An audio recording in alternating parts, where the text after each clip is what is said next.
Coach Berry. I'm the head football coach here at Benedict College.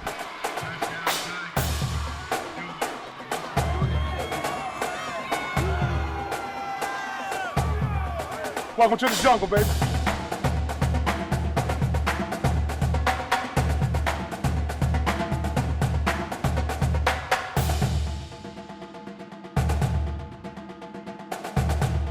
Welcome to Benedict College. It's a great day to be a Tiger.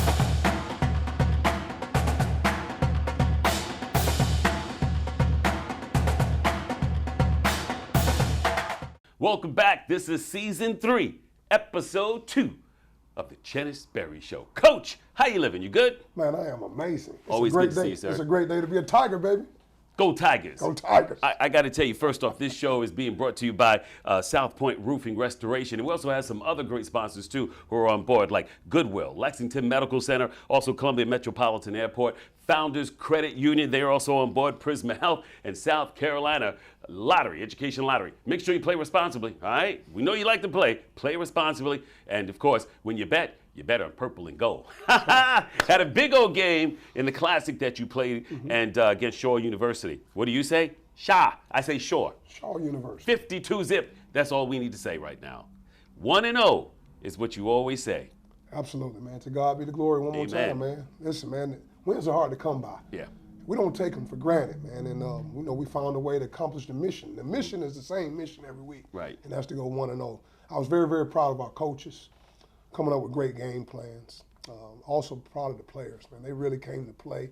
And I thought, overall, we won the game in all 3 phases. I was proud of our special teams unit, who did a great job with field position and things of that nature. Offense took advantage of their opportunities and put the ball in the box. That's the ultimate goal on offense, and defense held them out the box. So to be able to come away with a sounding victory like that, man, I'm very, very happy for our coaches and our players more than anything. It's a great thing, 52 zip. They even got the ball first, and let's talk about what happened from there. Well, they got the opening kickoff, and we actually won the toss and deferred to the second half. So, we put them out there first, and our defense did what I expected them to do. Our defense got a chance to be really, really special this year. And then within a couple plays, they forced a turnover. We always talk about getting takeaways. So they forced a turnover and put it in a position where we were in scoring position. So, 2 plays later, we fed the ball to Zaire Scotland, and he would end up getting a touchdown off the left tackle side and end up scoring an 11-yard run for our first touchdown in the game. So now we're up 7-0.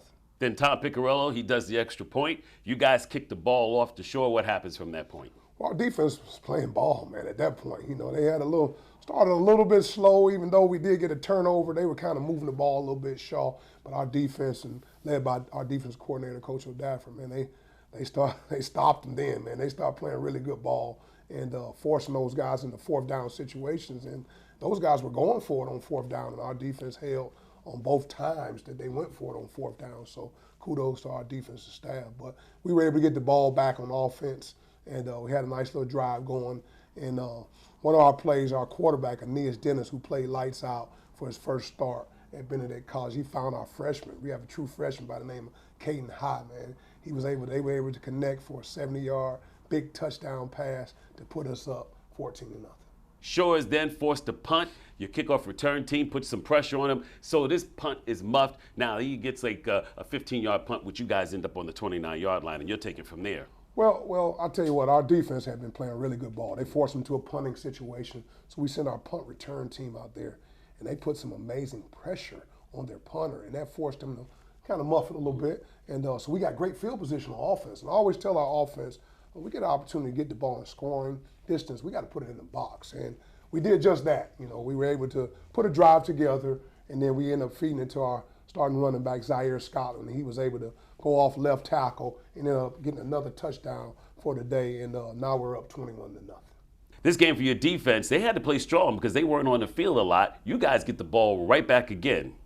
Listen, our defense is special. I really, really believe that. I mean, we were really, really good in 2022.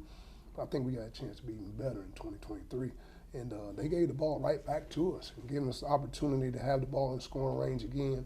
So we were able to take the ball down. And again, I want to just give kudos to our quarterback, Aeneas Dennis, man. You're talking about, we talking about a young man that came into our offense. He's only been in our offense for 5 weeks.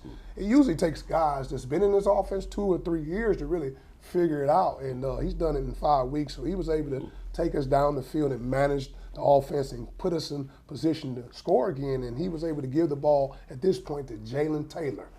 We ran a screen off the right side. We had a great block. If you see this block by one of our offensive linemen, man, I tell you what, Anthony Crawley did exactly the way we coached to do it. And number 72 kicks out that outside linebacker, and Jalen Taylor comes right off his butt and end up taking it in for a big-time touchdown right before the half. And as you were talking about it, we brought it up so folks can actually see what just took place. Absolutely. Here we go. We know we're talking about at halftime, and you guys are up on this thing 28-zip. You got to feel good, and as you said, you're pretty much kicking on all 3 cylinders. Look, I was very, very proud of how we came out. We said it was important to get this thing rolling, and we wanted to start fast. We always try to encourage a fast start, and that's in all 3 phases. So I was very, very proud of our young men on all 3 phases. We were locked in, we were focused, and again, we got the fast start we were looking for. So we were able to go into the half at 28-0. All right, so the Tigers are up 28-0 in this first half of the game. We got more to go in just a little bit, but first, we got to get you to our player spotlight. We're going to get a closer look at this guy because he is fire, no question about it. It's brought to you by Goodwill. Let's get a look at Lupert Denellis. My name is Lupert Denellis. I was born and raised in Port-au-Prince, Haiti until about the age of 9. Moved to Naples, Florida in 2010, and I've been living there ever since. I started playing organized football in 7th grade, and I've been playing football ever since. My top priorities in life are God, family, and football. That's something that I've been taught ever since I was young. But in my earlier years, my actions showed that my priorities were football, football, football. And ever since coming into college, I've been trying to have my actions show that my top priorities are God, family, and football. Life after football for me would be, one of the main options would be to play professional football wherever that is. My next option would be to be a sports psychologist to help the professional players and collegiate players, to help them with the mental aspect of the game. And lastly would be to be a coach for the next generation, to help elevate the next generation and kind of use the experience that I've gained from football and the knowledge that I've gained in the classroom with psychology being my major, and just help the next generation elevate. Go Tigers.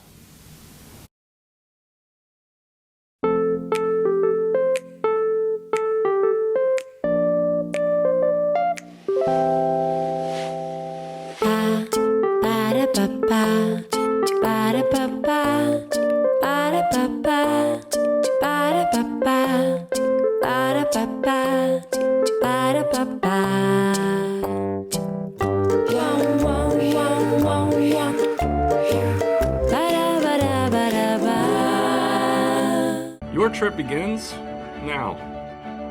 Your trip is your story, and all the best stories begin right here at the Columbia Metropolitan Airport. Whether you travel for business or pleasure, we designed CAE to maximize your comfort. Maybe your trip is one of discovery, reunion, or time to close the deal. Wherever your trip ends, it all begins right here, the Columbia Metropolitan Airport. Fly with ease. Welcome back to Coach Chennis Berry Show, all things Benedict College football. Baby, it's what we do. And it's brought to you by South Point Roofing and Restoration. We want to say thank you so much for being a big sponsor of this big show. Bringing out the guns for this show. Oh, yeah. Coach, I see you looking swole, can I get him, Coach? Yeah, you looking swole, man. Okay, I almost fell out. Let's do it. 28-zip, first half, you guys in total control. You got your guys in the locker room. You got to feel pretty good. What are some of the things you're saying to the players? You know, we're locked in at this point. You know, first thing we do when we come in from locker room at halftime, I go talk to the coaches. So I'll talk about any adjustments we may make or what we need to do, things that they like, things they don't like. Guys is giving us the right energy and all those things. We, as coaching staff, we get together first. And once we get together with them, then I tell them to go get with their segments on their sides of the ball and just make sure everybody's squared away, any suggestions and things of that nature. Then I get the whole team together and I just told them, let's focus on 0-0. It's a new half. So we want to come out with our mindsets in the right place. Guys were focused. They were locked in. And before I even got a chance to say 0-0, the players were in the locker room saying, 0-0, coach, new half. Let's go kill a gnat with a sledgehammer. So they had that kind of mentality before I even said it. And that goes back to our leadership. You know, our young men are really, really focused and locked in this year. They know what's at stake, and we just want to go 1-0 every day. And those guys are, you know, led by our leadership council. They understand the mission each week, and that's to go 1-0. It's a great thing. All right, so here it is. You guys get the ball back, and you're on the drive, 75-yard drive, as you guys get this ball. Well, that's right, Curtis, man. 75 yards. We were able to take that opening drive in the second half, down the field with a little mixture of run, a little mixture of pass, and very, very proud of our guys, how they came out. We always talk about the middle 8, the last 4 minutes of the first half and the first 4 minutes of the second half. It's very, very important because it can really change the trajectory of the football game. So our young men came out, and we were able to take a 75-yard drive down the field. And we were able to finish that drive with Zaire Scotland again. Zaire Scotland's a very, very special running back. I mean, he's got a combination of size, speed, quickness, and he's very, very physical. And he's been in the offense now in his second season, so he knows what to do and what's the expectation for him. So, we were able to finish that drive off with a touchdown, so now we're up 35-0. 35-zip. I'm telling you, Coach, it seems as though your offense is able to move this ball down the field. Well, you're exactly right, man. And, I tell them all the time, man, it's not going to happen because of the skill guys. Yes, they make plays, but it's because of the big boys up front. And I really thought that our offensive line really, really played well. Anybody that knows me and my background is with offensive line, but I think our two O-line coaches, Coach Jeremiah Abbey and Coach Jalen Brinson, does an amazing job with our offensive line, and they've really, really improved throughout training camp, and they were able to go and show it on game day. So we were moving the ball pretty frequently, but it's because of the efforts of the big boys up front. So kudos to the big guys, the offensive line here at Benedict College. Well, I'm going to switch and go to defense right now because Jerron Kilpatrick played a major role, getting a sack, which will be the 4th sack of the team, and this happened on 3rd down. These guys got to kick to you guys again. Listen, our defense, I tell you what, KP is, his name, we call him KP, is Jerron Kilpatrick. He's had an amazing training camp. Like his camp, I knew he was going to have a great season, and he started off with a bang, but, he had a great game, and he was able to get that big sack right there and forced them to get us the ball right back. So, just kudos to our defense, always led by the big boys up front as well, because our D-line does an amazing job, led by Coach Howard. And they do an amazing job in putting us in position. So now our skill guys in the back end, can go make plays as well. So just grateful for our whole entire effort, especially from our guys on O-line and D-line. So you guys get the ball. What happens on this drive? Well, again, just kind of mixing it up again. Just a little run, a little pass. And we end up, Aeneas Dennis ended up hitting one of our transfer receivers, Jalen Jones, on a nice little pass, gained some yards. But at the end of the day, that drive froze a little bit. It stalled. So we were able to send our field goal unit team out there. And I'm so, so proud of our field goal unit team because they did a good job. We always talk about we get in scoring range, we have to come out of there with points. May not be touchdowns all the time. Yes, that's what we want. But we got to come away with points. And Tom Piccarillo nailed one from 44 yards. And I found out, he's a transfer guy. That's his career long, actually. So he was able to put it right through the uprights from 44 yards out. So that put us up 38-0. Defense comes up once again stout, stopping short, and they have to kick to you guys. I'm thinking at this time, you want to probably reach into your bag of tricks and see what's going to work. Well, I'll tell you what, we have to, we work on things throughout the week, and I always tell the young man, if we work on something, we want to get an opportunity to run it. So, we had been setting them up for some things that we had been doing all game offensively, and we had an opportunity. We were taking the ball down, and we got into the red zone, and we went to one of our trick plays. It was a pretty good play, and we did a good job. We tossed the ball to Zaire Scotland into the right boundary, and then he was able to find Billy Pierre on a corner route. So that was one of our halfback passes, and I thought he did a great job of really, really selling the play, get the defense to bite to him, and he found Billy Pierre in the back pylon for a big-time touchdown. Now we're up 45-0. So in the day, Zaire Scotland, he ran for 68 yards, rushed for 3 touchdowns, and even threw a touchdown as well. So that's going to make him the Prisma Health Player of the Game. Now, this is how this happens. Up in the press box, you have media personality. They go out and pass these papers along, and all the media people up there, they fill it out. So Zaire was chosen for that one, so that's a great thing. Congratulations to you, Zaire. Well-deserved. But also, Coach, your players, they do it as well. Well, Zaire Scotland, kudos to him, man. He had an excellent game. Zaire didn't get a whole lot of carries, so 68 yards, he still averaged a bunch of yards per carry, and he had a great game. But our team, what we came up with was players of the game, and on offense, our offensive player of the game was Aeneas Dennis, quarterback. First time a starter in our offense, and I tell you what, he was awesome. He went 19 for 27, 243 yards, 2 touchdowns, no turnovers, and he did a job that we expected him to do in managing our offense and putting the ball in playmakers' hands. So very, very proud of him. Ball security is important. He ended up throwing 70% passing on his first time out in our offense. And I tell people all the time, if you just do what you're coached to do in our offense, it's enough players around you. All you got to do is manage it and make the plays that you're supposed to make. So very, very proud of him. On defense, our whole entire defense got the defensive player of the game, because when you have a shutout, it's hard to give it to one person. So, we were able to do some amazing things on defense, and very, very proud of our entire defense, from the front seven to the guys on the back end, led by our defense coordinator, Coach O'Daffer. And our special teams player of the week was Tom Picarillo. You're talking about a young man that went 7 for 7 on all his extra points, as well as hitting his career long of 44-yarders. So, although it was a great team win, everybody played a part in the role of winning the game and the mission of going 1-0, but we had to pay special tribute to the players of the game from our football team. Shore's next drive ends with another sack. You guys take them down. Defense again, playing lights out. They really played a good game, but we were able to get the ball. Now we're in the fourth quarter, so we got a lot of our starters out of the game, and we were able to put Zay Foster in the game, and we feel really, really strong about Zay Foster as well.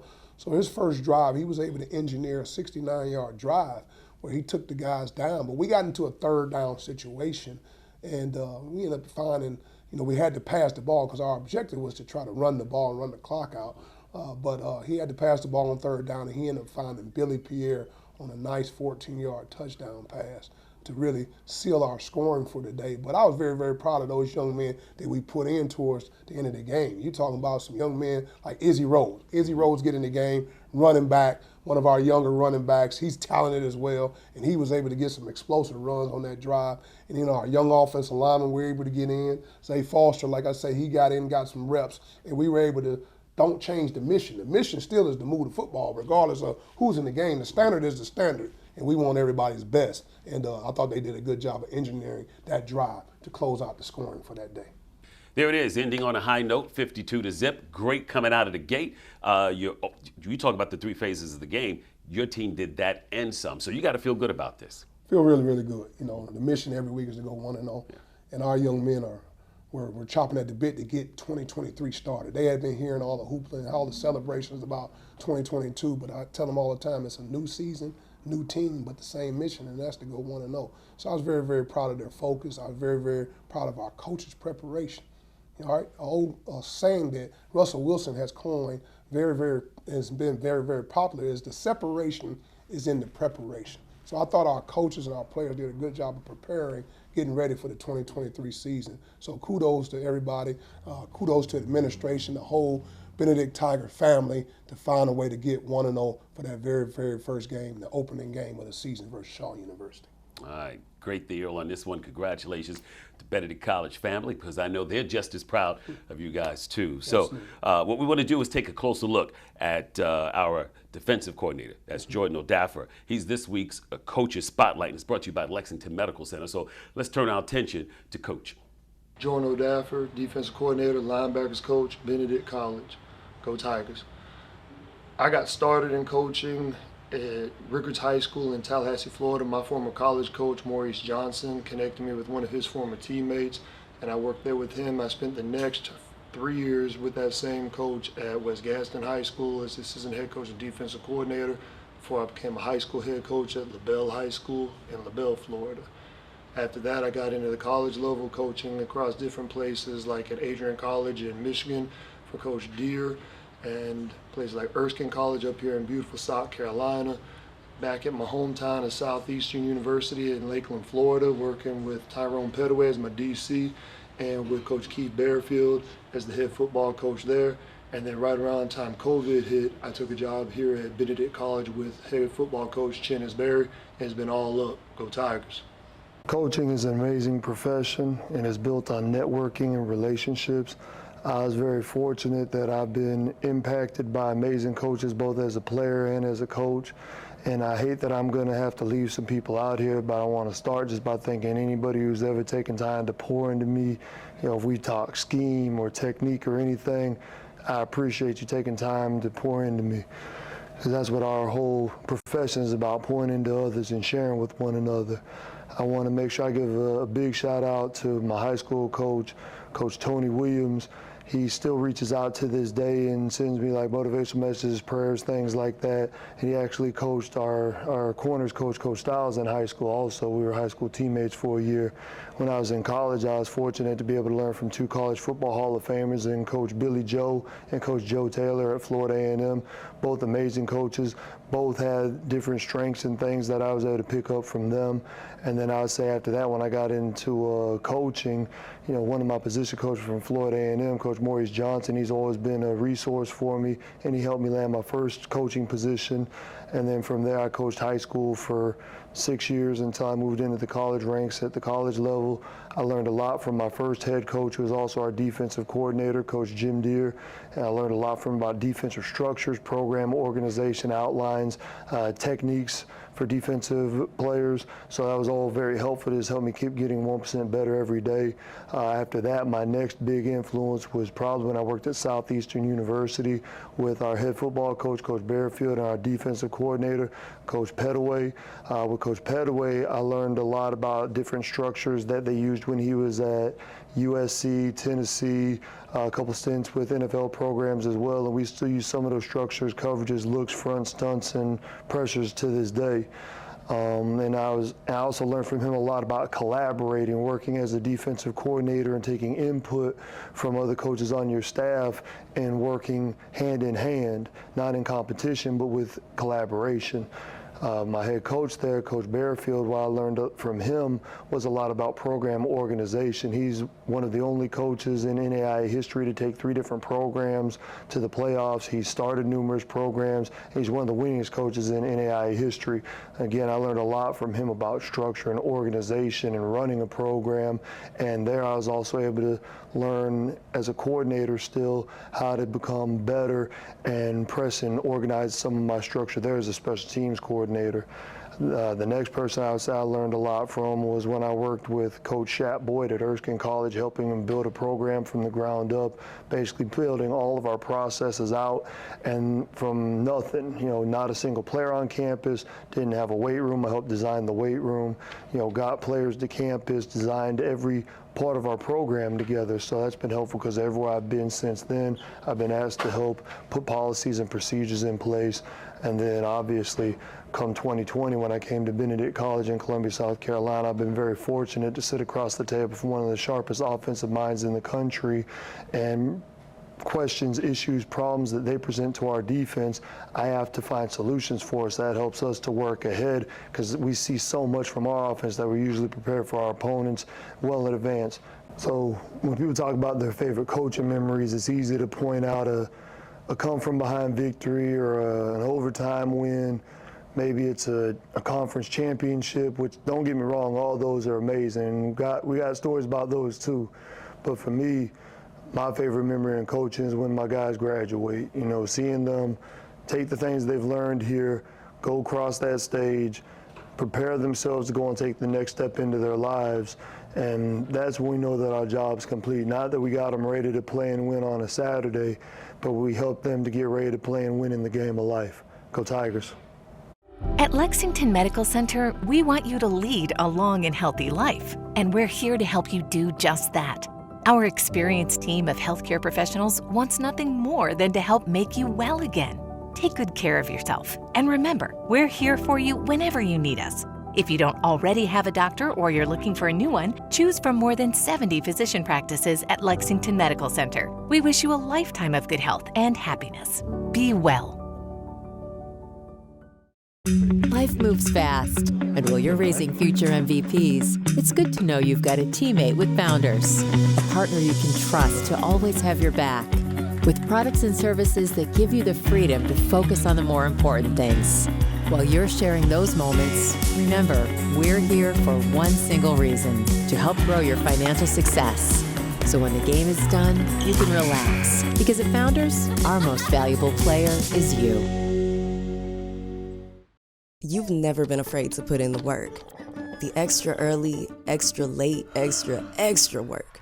Because you understand that education is the key that unlocks everything. Better pay, better hours, better opportunities, a better you. And And playing the lottery is no different. Getting educated before you play gives you the tools you need to be a better player, like knowing when to play and when to take a rain check. Visit sceducationlottery.com/betteryou to be a better player. Welcome back to the Coach Chennis Berry Show, which is brought to you by the South Point Roofing and Restoration. We say thank you for that and all the sponsors for the show, because without them, we couldn't bring you the highlights and up-to-date stuff that's going on, especially what's going to happen next as you guys get ready for Edward Waters. Jacksonville, you get ready to head up that way, or down that way, I should say. And, you know, they're coming off a tough loss, 38-21. They lost to their rivals, Florida Memorial. But still, here it is. The stats that we have is Edward Waters gave up 262 yards rushing to Florida. Not only that, their starting quarterback, this guy threw for 252 yards with 2 touchdowns as well, 1 interception. And their top receiver, Johnny Jones, he caught 11 passes for 88 yards. This is Edward Waters. What you say, Coach? Well, first of all, you know, Toriano Morgan, that's their head football coach. He does a good job with those guys. They'll be prepared. It's Florida, man. They're going to have speed. They're going to have talent. We understand that. You know, we respect all our opponents. We'll be ready to go. Our young men will be chopping at the bit. A lot of our young men are from Florida. We have several, obviously, majority of our teams from South Carolina, but we have a nice handful of guys from the state of Florida as well. So they'll be excited to go down there. And we're going to get ready for a really good football team. We got to go to their home territory. They have a new field, and I'm sure they'll be excited down there in Jacksonville. But our young men will be ready to go when this ball kicks off at 4 o'clock in Jacksonville, Florida. All right, so listen, we need some folks there. In order for that to happen, you need to grab some tickets. Matter of fact, you don't have to drive. Leave the driving to us. We got a bus that's going to take you. Robert Thomas has a bus that's taking all the Benedict fans up that way. All right, get a pen. And while you're getting your pen, let me just let you know this. They're going to be playing in Jacksonville. So you get a ride up there. They're probably going to stop to get you some food. You get to the stadium, you're going to have some more food. Plus, also, you're going to be able to talk about all the great things Benedict is doing while you're on that ride. All right, you got your pen? Here's the number, 803-360-6609. Let me give it to you again. It's right there on your screen. Listen, Mr. Screen Man, put that number right there, 803-360-6609. Call Robert Thomas. Matter of fact, pass this number to a whole bunch of folks to make sure that they have this number that they can get on that bus with you as well. Or better yet, get you some tickets. You want to ride in the own comfort of your own car? You can. What you can do is go to benedicttickets.com. benedicttickets.com. But the most important thing is we need you there. How important is the 12th man? Oh, the 12th man is huge. You know, just having the support. I mean, these coaches and young men work so hard. They're giving you a great product to sell. Okay, you get a chance to come out to Charlie Johnson Stadium for our home games. And when we go on the road, that 12th man is so very, very critical to our success. Just having the support. You know, young men feel like they work hard through the week. When payday comes on game day, they just want to be able to show the fruits of their labor to all the fans, all their families, all their loved ones, to show their appreciation. So again, it's attitude of gratitude. We'd like for you to come on out and see us play. We have something to sell, and the young men are working extremely hard. So we're very, very grateful for anybody that comes out to see our young men compete. Absolutely. So make sure you do it. Here's the number again, 803-360-6609. It's Robert Thomas, one of the great boosters of Benedict College, who does so much to support Benedict College athletics. So make sure you're a part of this thing. Jacksonville, and I will tell you this, it is going to be on ESPN+.